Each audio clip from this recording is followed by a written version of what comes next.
वरात म्हणजे तुमच्या आयुष्यातला तो शेवटचा दिवस आहे ज्या दिवशी फक्त तुम्ही बायकोला उचलून घेऊन नाचायचं, कारण की तुम्हाला माहिती लग्न झाल्यावर तर तुम्हाला बायकोच्या तालावरच नाचायचंय.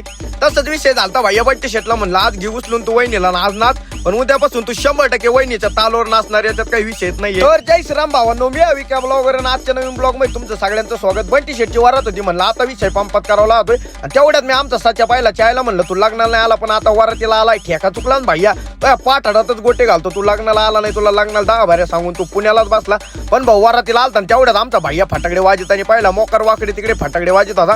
म्हणलं भैया एखाद्याच्या चड्डीत एखादा फटाकडा सोडू नको, नाही तिथं मोकर विषय पंपत व्हायचा. डीजे चालू झाला भैया, कोणी नाचायला नसलं तरी जमान, पण आपल्याला काही दम निघत नाही. माझ्या संग आमचे पुण्याचे 2-3 कार्यकर्ते होते, म्हणले तिथं सुट्टी का.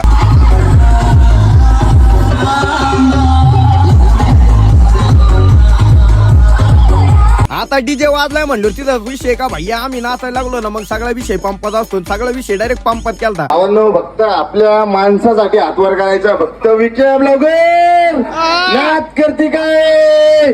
आता विषय असा झालाय, लग्न बंटी शेटचं झालंय, तरच मला होतोय चायला भेटन, तो म्हणतोय बंटी शेटचं झालं, तो का आहे इंस्टाग्राम सोडा, आमच्या गावातले माणसं म्हणतात तो जोडीदार झालं, तू कावा करतो. मग आता काय होऊ शकत नाही, पण मी नाचता नाचता बंटी शेट पाहिला, बंटी शेट वहिनी त्यांना नाचत होता.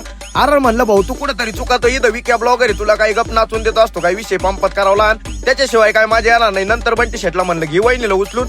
भैया ही लव्ह मॅरेज झालीची खुशी असते, आमच्या नशिबात दिवस येतो नाही काय माहित, पण बंटी शेटला नंतर कालच म्हणलं भाऊ आजचे दिवस वहिनीला घेऊन नाच, उद्यापासून तुला वहिनीच्या तालवरच नाचायचंय, त्याच्यात काही विषय नाही.